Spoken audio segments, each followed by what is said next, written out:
Hai, suara aku agak berubah nih karena emang lagi sakit tenggorokan. Gak apa-apa kan ya? Yang terpenting isi ceritanya tetap sesuai kok. Kali ini mari kita bahas film yang mengangkat keadaan di Palung Mariana. Judulnya Underwater. Film ini menceritakan tentang sekelompok peneliti di Palung Mariana. Terus di sana terjadi getaran yang dicurigai gempa bumi yang menghancurkan stasiun. Dan parahnya lagi, malah muncul spesies aneh di bawah sana. Spesies ini ternyata sangat berbahaya. Bisakah mereka menyelamatkan diri? Langsung aja yuk masuk ceritanya. Tapi sebelumnya yang baru main ke Mours Cerita, jangan lupa subscribe, like, dan komen. Loncengnya jangan sampai ketinggalan. Oke deh, ini dia Underwater. Scene diawali dengan beberapa berita tentang rencana sebuah perusahaan bernama Cian Industry yang akan melakukan pengeboran di Palung Mariana. Hal itu akan beresiko tinggi tentunya, karena Palung Mariana memiliki kedalaman yang sangat ekstrim, yaitu 36.000 kaki. Di sisi lain, banyak kejadian aneh terjadi di dalam laut. Dari hilangnya penambang secara misterius, ledakan bawah laut hingga adanya anomali misterius yang muncul. Lalu inilah stasiun Kepler, tempat kendali dan pengeboran Roebuck. Dan perkenalkan, dia adalah Nora, salah satu teknisi di stasiun ini. Di sini, Nora sedikit menjelaskan bagaimana rasanya bekerja berbulan-bulan di kedalaman. Bagaimana dia sekarang tidak bisa merasakan bedanya siang dan malam, yang ada hanya tidur dan mimpi saja. Saat sedang menggosok giginya, Nora merasakan ada hal aneh di stasiun, ada getaran. Nora pun melihat sekitar. Tetesan air muncul dari atas, dan tidak lama, ledakan pun terjadi.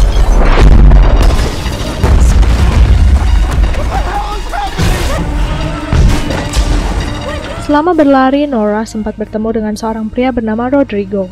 Di sana mereka berdua berusaha pergi ke ruang kedap air, dan saat memasukkan kartu ID, mesin tidak merespon penutupan pintu sekat, sehingga Nora segera memperbaikinya. Setelah mengaktifkan pintu sekat, terlihat dua orang yang berlari menuju mereka. Awalnya Nora memutuskan menunggu mereka datang, tapi karena melihat ledakan semakin mendekat, Rob memerintahkan Nora menutup pintu, karena jika terlambat, seluruh stasiun yang akan hancur. Dengan berat hati, Nora pun menutup pintu.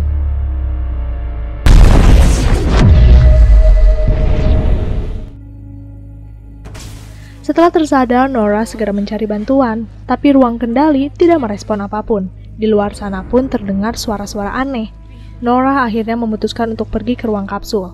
Di sanalah tempat untuk melakukan evakuasi ke permukaan. Selama perjalanan, terlihat stasiun rusak parah. Banyak jalan yang sudah tertutup reruntuhan. Nora menemukan ruang komputer. Di sana dia mencari informasi cara menuju ruang kapsul. Tapi tertulis kerusakan sudah mencapai 70%, tidak ada jalan keluar. Rod merasa getaran tadi bukan berasal dari gempa bumi, begitupun Nora. Tapi mereka tidak tahu apa yang sebenarnya yang sudah terjadi. Di tengah rasa putus asa, komputer menemukan adanya ruang kapsul yang masih bisa digunakan, lokasinya di CR7. Mereka pun pergi ke CR7 melalui celah-celah reruntuhan. Di tengah perjalanan, Nora mendengar suara seseorang, dan saat diikuti, ternyata berasal dari bawah reruntuhan. Ternyata itu adalah Paul. Nora dan Rod segera mengeluarkan Paul. Untungnya, tubuh Paul tidak tertindih runtuhan besar, sehingga mereka bisa mengeluarkannya. Mereka bertiga pun kembali melanjutkan perjalanan untuk masuk ke celah reruntuhan. Di tengah perjalanan, Nora sempat dikejutkan oleh jasad rekan yang bernama Michaelen.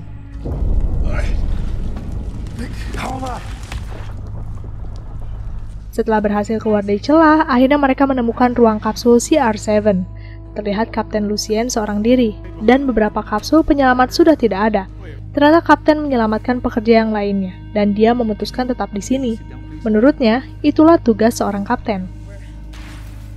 Singkat cerita, Nora pergi ke ruang kendali, dan di sana dia bertemu dengan Emily dan Smith. Nora pun memeriksa keadaan Kepler, dan ternyata Kepler hanya akan bertahan selama 30 menit. Hal itu terjadi karena inti Kepler tidak stabil. Menara pendinginnya tidak bekerja, sehingga inti terminal akan mendidih dan menyebabkan ledakan. Mengetahui hal tersebut, Kapten memutuskan untuk pergi ke Roebuck. Semua tim merasa ragu karena berarti mereka malah akan pergi ke tempat yang lebih jauh dari permukaan. Dan lebih parahnya lagi, mereka hanya akan berjalan ke sana. Semua tim tentu saja tidak setuju, karena menuju Roebuck dan berjalan dalam kegelapan sangat beresiko. Pakaian yang akan mereka gunakan ke sana tidak akan bertahan lama. Tidak ada yang pernah melakukan hal itu juga. Di tengah perdebatan, Smith menemukan rekaman terakhir di lokasi pengeboran. Smith pun memutarkan rekaman itu. Terdengar semua pekerja di sana berteriak, dan tidak lama suara asing muncul. Saat mereka memikirkan apa yang sudah terjadi di luar sana, getaran kembali terjadi. Kini mereka benar-benar harus memutuskan pergi ke Roebuck, mau tidak mau.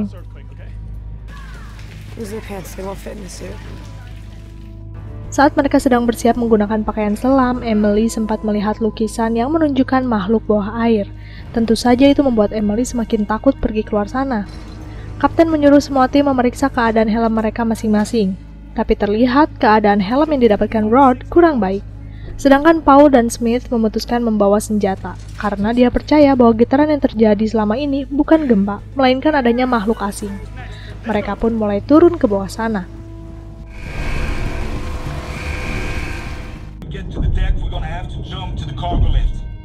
Saat sampai di level yang dituju, pintu ternyata macet. Dan di waktu yang bersamaan, helm milik Rod retak. Tapi dia hanya diam saja, tidak memberitahu siapapun juga tentang keadaannya. Setelah mencoba beberapa kali, akhirnya pintu mulai terbuka sedikit demi sedikit. Tapi saat itu juga Nora menyadari kaca helm Rod retak. Nora meminta kapten menutup kembali pintu. Tapi terlambat, dan tidak lama, sebuah ledakan pun terjadi. Semuanya sangat terkejut dengan apa yang terjadi, tapi mereka harus tetap melanjutkan perjalanan menuju lift barang. Di sini, Nora masih menyayangkan kematian Rod, tapi kapten terus menguatkan Nora dan tim lainnya. Lalu di tengah perjalanan, lift mengeluarkan sinyal darurat. Ada sesuatu yang menghalangi lift di bagian bawah. Kapten memprediksi bahwa itu berasal dari kapsul penyelamat yang gagal naik ke atas karena kehabisan daya. Kapten pun memerintahkan Paul dan Smith untuk mengecek jika saja ada kru yang selamat. Saat menunggu Paul dan Smith keluar lift, Emily menanyakan apakah kapten memiliki anak, dan kapten menjawab dia memiliki anak perempuan berumur 14 tahun. Mendengar hal itu, Nora merasa aneh, karena dari sepengetahuannya, anak kapten seharusnya seusia dengan dirinya sekarang. Saat sedang berbincang, Paul melaporkan bahwa peron yang mereka lalui sangat rapuh. Mereka tidak bisa berlama-lama di sana. Kapten menyuruh mereka maju 20 meter ke depan, dan saat berada di titik yang ditentukan, mereka tetap tidak melihat apapun, padahal seharusnya ada di depan mereka. Tapi saat mereka maju lagi ke depan, mereka akhirnya menemukan kapsul yang rusak, tapi di sekitarnya ada serat-serat aneh. Nora pun meminta Paul dan Smith segera kembali. Tapi saat akan kembali, Paul menemukan jasad yang terlilit sesuatu. Anehnya, kondisi tubuh seperti mencair. Kapten memerintahkan mereka kembali, tapi Paul malah semakin penasaran dan terus mendekati jasad itu. Dan tidak lama, sesuatu keluar menyerang mereka. Ternyata inilah makhluknya, makhluk aneh dan tidak diketahui jenisnya. Yang pasti, makhluk ini memakan jasad manusia. Saat Emily mengidentifikasi makhluk asing ini, tiba-tiba mesin mati dan semua lampu padam. Lalu tidak lama, kembali terdengar suara aneh di luar sana. Kapten mencurigai bahwa yang menyerang mereka di luar sana adalah induk dari makhluk yang ditangkap Paul dan Smith. Makhluk di luar sana terus berkeliling mengitari mereka. Setelah makhluk itu terlihat di kaca jendela, tidak lama dari atas sana stasiun Kepler meledak, yang mengakibatkan lift barang tidak terkendali dan terlepas. Mereka harus segera pergi ke ruang tekanan dan membanjiri ruangan agar tidak hancur saat mencapai dasar.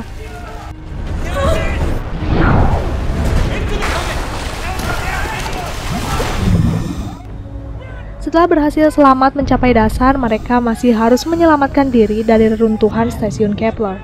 Smith sempat tertindih reruntuhan, tapi Nora dan Emily segera menariknya. Paul sudah berada di pintu masuk pipa, tapi pintu sulit terbuka, sedangkan di atas sana terlihat beberapa makhluk aneh mengitari mereka. Setelah berusaha, akhirnya pintu pun terbuka. Di dalam sana mereka sadar bahwa getaran yang terjadi selama ini ternyata karena makhluk-makhluk misterius itu. Kapten memerintahkan Nora membawa mesin penggerak. Mereka akan menaiki mesin ini menuju stasiun Midpoint.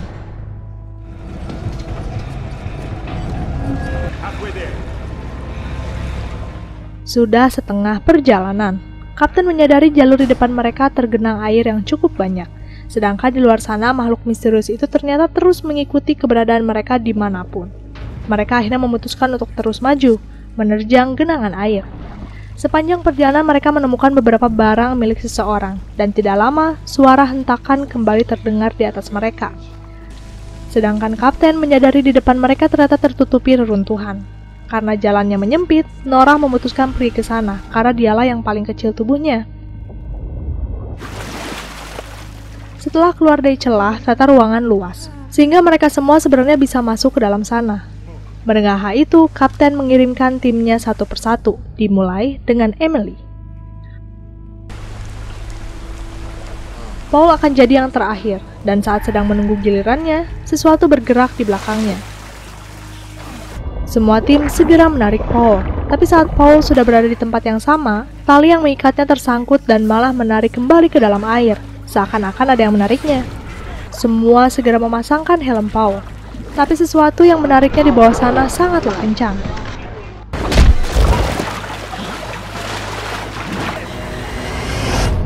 Singkat cerita, mereka semua berada di ruang kedap air stasiun Midway.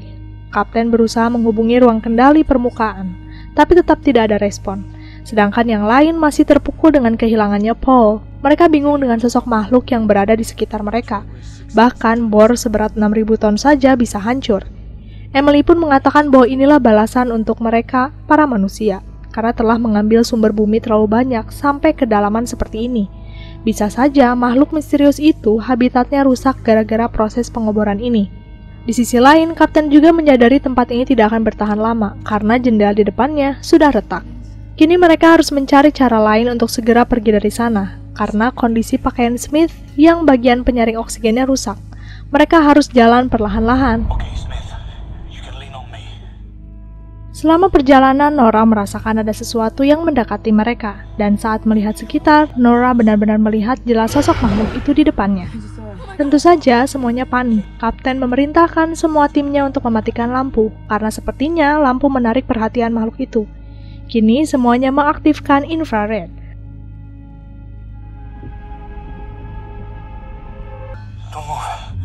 Saat melihat sekitar, kapten melihat makhluk itu berdiri di belakang Nora, dan tidak lama Emily menyadari Smith menghilang.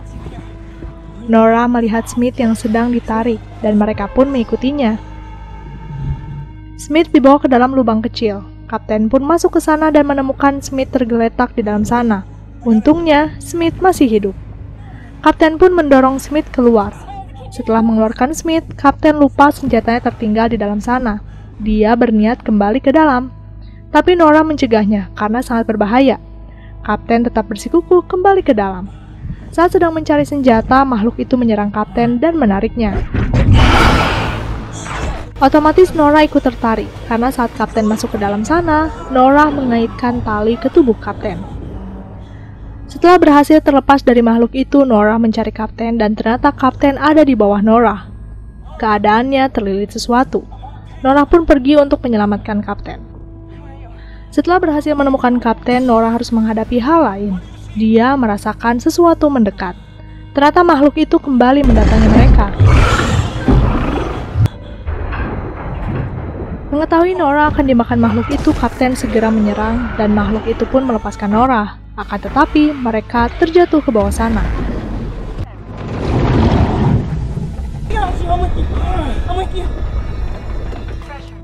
Tiba-tiba peringatan tekanan pun terdengar. Mereka harus melepaskan tali penyambung. Tapi Nora menolaknya. Dia memilih tetap bersama kapten. Mendengar penolakan Nora, akhirnya kapten memutuskan melepaskan ikatan di antara mereka. Singkat cerita, Nora akhirnya tersadar. Dia mencoba menghubungi Emily, tapi tidak ada respon sama sekali.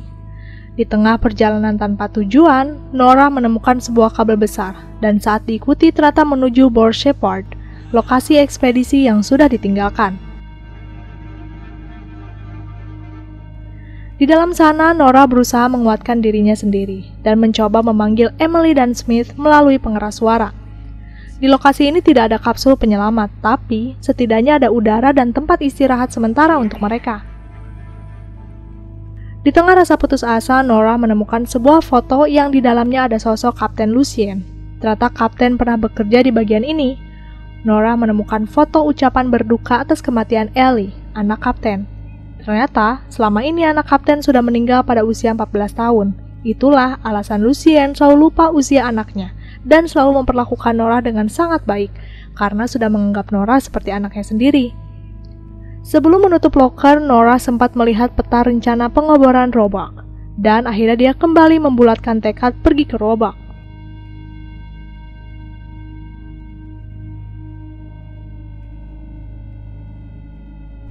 Nora menemukan pakaian selam baru di sana. Karena keadaan penyaring oksigennya sudah rusak, Nora pun menggunakannya. Nora kembali berjalan menuju Roebuck, dan tidak lama di radio komunikasinya terdengar suara Emily yang sedang berbicara sendiri.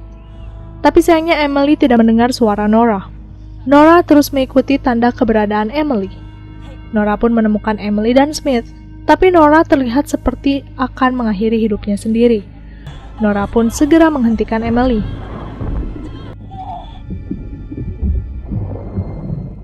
Emily sangat bahagia melihat Nora, karena Emily kira Nora sudah mati. Tapi di sisi lain Emily juga sedih, mengetahui Kapten tidak selamat. Mereka pun kembali melanjutkan perjalanan menuju Roebuck. Nora dan Emily menarik Smith sedikit demi sedikit. Singkat cerita, mereka akhirnya sampai di stasiun Roebuck. Saat akan masuk ke dalam sana, Nora menyadari sepanjang menuju pintu masuk, makhluk aneh itu bergelantungan, seperti sedang tertidur atau hibernasi. Mereka memutuskan berjalan perlahan-lahan.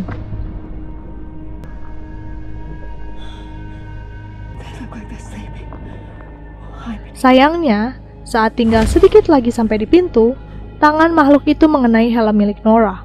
Nora pun memerintahkan Emily segera membawa Smith menuju pintu masuk. Nora berusaha melewati genggaman itu dan saat bergerak, ternyata makhluk itu malah terbangun.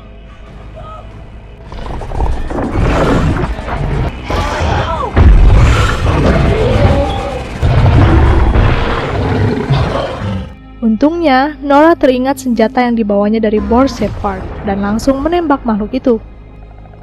Tentunya tembakan Nora membangunkan makhluk-makhluk lainnya. Tapi entah mengapa, tiba-tiba mereka terdiam dan terangkat ke atas. Nora merasa bingung, dan saat lihat ke atas, dia melihat sosok lainnya yang jauh lebih besar dan menyeramkan. Mungkin inilah induknya. Semakin lama sosok itu semakin mendekat dan semakin jelas.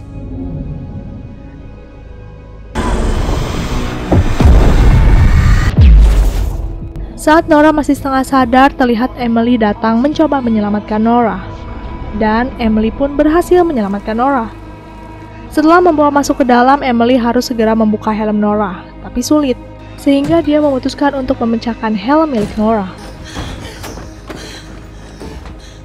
Selanjutnya, mereka bertiga kembali mencari ruang kapsul. Mereka sempat tersesat karena layar peta tidak berfungsi. Nora pun menemukan ruang kendali. Di sana mereka melihat secara jelas makhluk besar yang ada di depan mereka saat ini. Keadaan semakin darurat, dan akhirnya Nora menemukan lokasi ruang kapsul. Semuanya lengkap, akan tetapi satu kapsul ternyata tidak berfungsi. Nora mencoba menyembunyikan keadaan itu dan membiarkan Emily dan Smith yang pergi.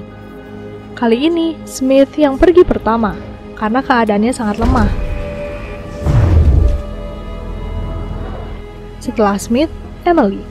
Tapi Emily sempat menawarkan diri menjadi yang terakhir pergi. Nora tentu saja menolak. Dari ekspresinya, Emily tahu bahwa kapsul milik Nora tidak bekerja sama sekali. Perdebatan pun terjadi antara mereka. Dengan terpaksa, Nora memukul Emily.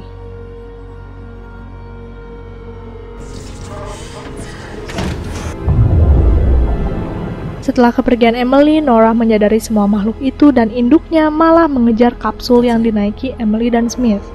Nora pun memutuskan meningkatkan suhu inti Roebuck untuk meledakkan stasiun, sekaligus makhluk aneh yang akan menyerang kapsul Emily dan Smith. Sejak kejadian itu, berita keselamatan Emily dan Smith tersebar di mana-mana. Tapi perusahaan tentu saja merahasiakan semua yang telah terjadi di bawah sana. Bahkan perusahaan menolak media untuk menginterview Emily dan Smith. Hasil interview perusahaan pun disembunyikan. Tapi serakahnya, Tian Industri tetap akan melanjutkan proyek mereka. Mereka akan membangun ulang stasiun pengeboran. Oke, itu dia Underwater. Emang penuh rahasia banget ya Palung Mariana ini. Di film The Meg, dicurigai ada hiu purba. Di film ini, ada monster aneh. Sayang ya pemeran utamanya mati di film ini. Tapi ini kategori film yang seru banget. Sebelum mengakhiri video, aku mau ingetin buat kalian yang baru main kesini ke Maurus Cerita untuk subscribe, like, dan komen, ramein channel ini dengan cara share. Sampai jumpa lagi ya. Bye!